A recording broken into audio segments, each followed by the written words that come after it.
What's up, everybody? Brendan Graber here alongside Darren Brazil. How's it going? Good, and we're taking a look.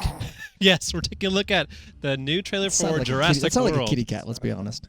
It was a fierce kitty cat. Hey, look what we got here! Pack of raptors. It's Pack Raptors and a Pratt-a-Raptor. Pratt-a-raptor. He's basically Raptors. He's kind of like the Raptor Whisperer. Yeah, it's super cool. I love how they explain kind of it's not about control. It's about a respect. So if you're looking notice they had the little blue tinges on them, like the blue trails. That's kind of new for raptors, and we'll kind of figure out later that they're kind of like genetically modified a bit, which may explain why they're so easy to tame. Yeah, maybe a little more docile than before, right? Yeah. But they still have all their dinosaur behavioristics. And they're super vicious still. I mean, like later on in the trailer, we'll see them attacking people. We'll see. I think we'll get to that in a moment. I have a theory. Well, I'll explain a little bit later. But so here we have the new Jurassic World theme park. We never really got to see the whole center from the first one, but this is in the same island. Yeah, same island. You can tell it's the same. 20 years later, I think. Topography. Yeah, about 20 years later.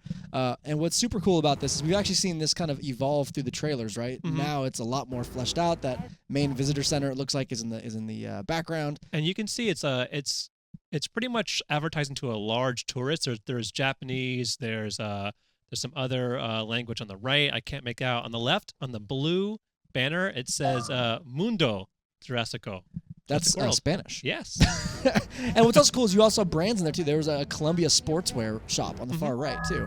So it's definitely like that kind of this has been here for a while. Downtown Disney style. Oh, yeah.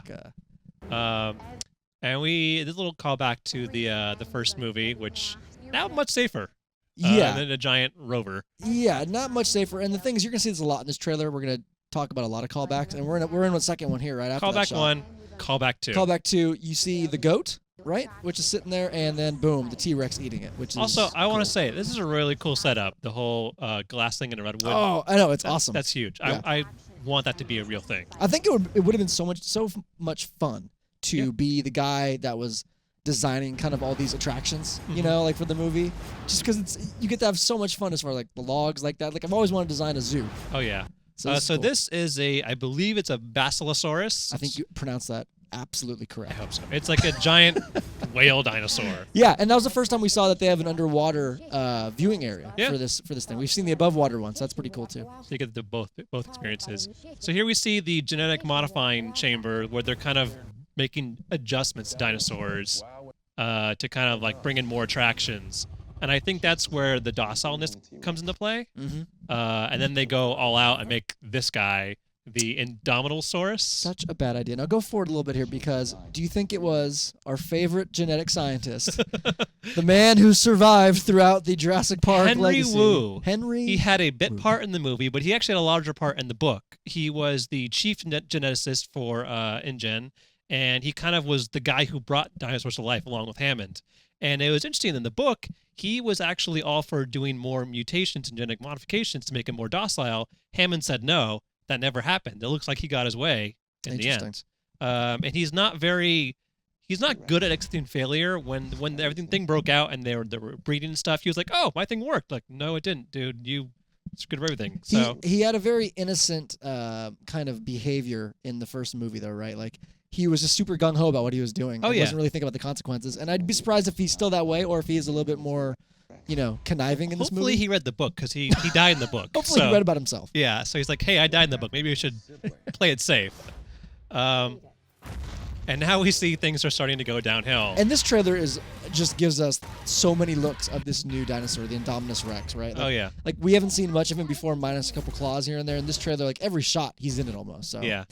A lot of fun. This guy, awesome, right here, right? Like, he's wearing the old, if you go forward a couple more frames, you'll see he's wearing an old school Jurassic Park t-shirt. I love it.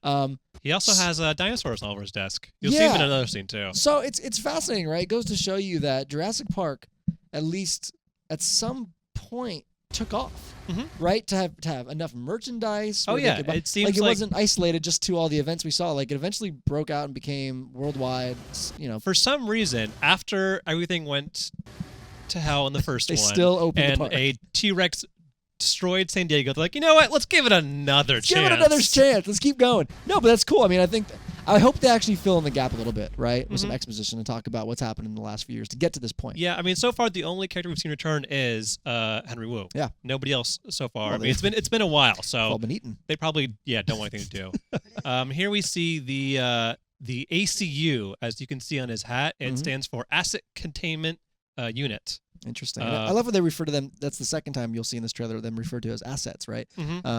You see her earlier. She talks about an asset being loose, and then this is the asset containment unit. So yeah, they very much are.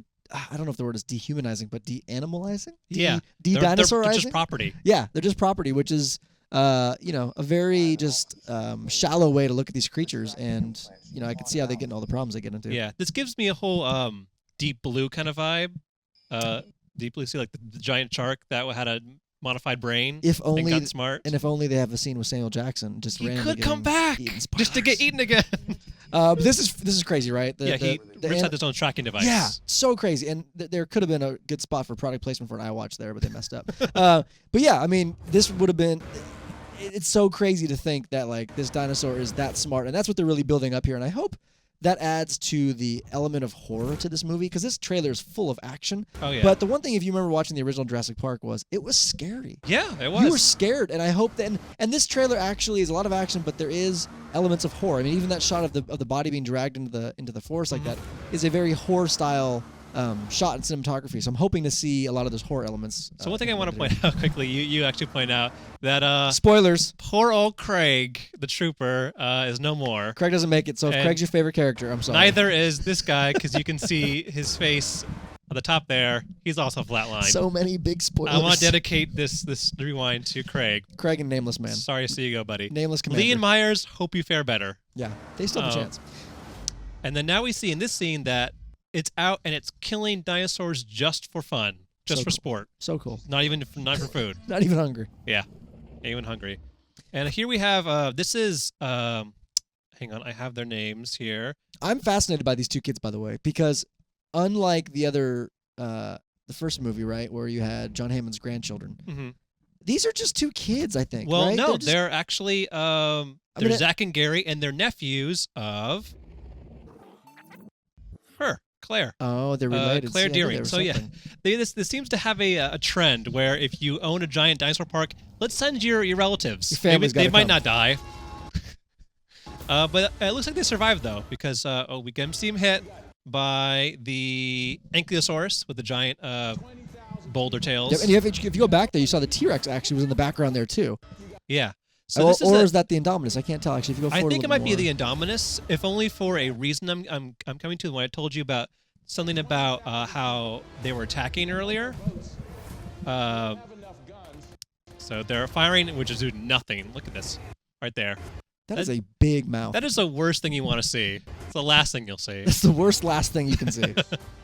And so now you see they're coming out with the raptors, Chris Pratt and his gang of raptors. But what's interesting to know is you point out that later they'll be attacking humans. Yeah, it's coming up here. You'll see that one of the raptors... And also this moment, too. Oh, so cool. What seems to be... I don't know if it was the Indominus or the pterodactyls destroyed this helicopter. You can see right down here, the Indominus is down here, in order for them to get out. Yeah, and that's, maybe that leads to the intelligence that they talked about with the Indominus, right? Yeah, and then you see she's also in a really bad spot.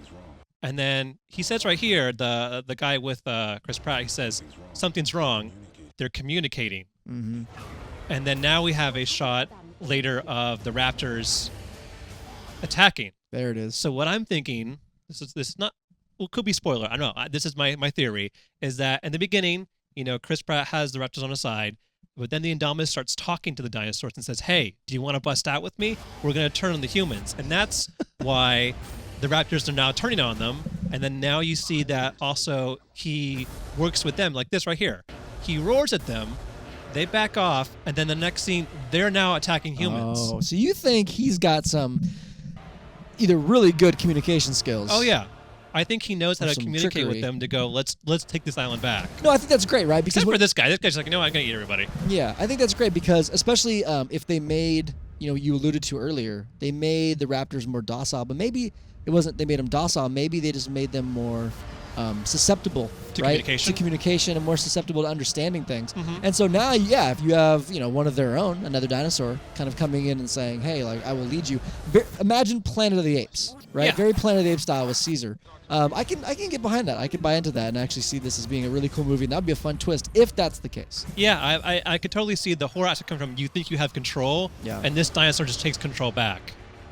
Especially. And you could see the ultimate thing too, which is in Jurassic Park 1. In the end, you actually ended up rooting for the T-Rex. Right? Yeah, that's true. Which is crazy because you're so scared of him throughout the movie, but then there's that hero shot in the end where the raptors end up being more vicious than he is, and so the same thing could happen here. You might end up finding yourself cheering for the Indominus Rex. That's true. Being merch, kind of, by the way. Oh, I hope they sell all this. I'm already gonna buy it. Yeah, that one on I'm the such a right. I don't sucker. know what that is, but that's like an awesome looking '80s retro like Jurassic World like It sweater. is. I want that. I only hope they make a ride for this somewhere at a Universal. Oh, there will Studios. be. There has to be. I want that little ball ride too. Yeah. Yes. So, I mean, there you have it. That's the second trailer. It's coming out very, very soon. Yeah, it looks June fun. 12th. I can't wait to see it. I mean, it just looks like a fun ride. And again, I think the original movie was much more of a horror kind of suspenseful thing. I don't know if Jurassic World will be that, but it definitely it looks fun. It looks awesome. It's also not based on the novels. It's not based on any books. So you have no previous expectations, so it should be just a fun joyride. Well, let us know what you think in the comments. And for more things on dinosaurs, brachiosauruses, apatosauruses, and everything else in between, you're right here, IGN.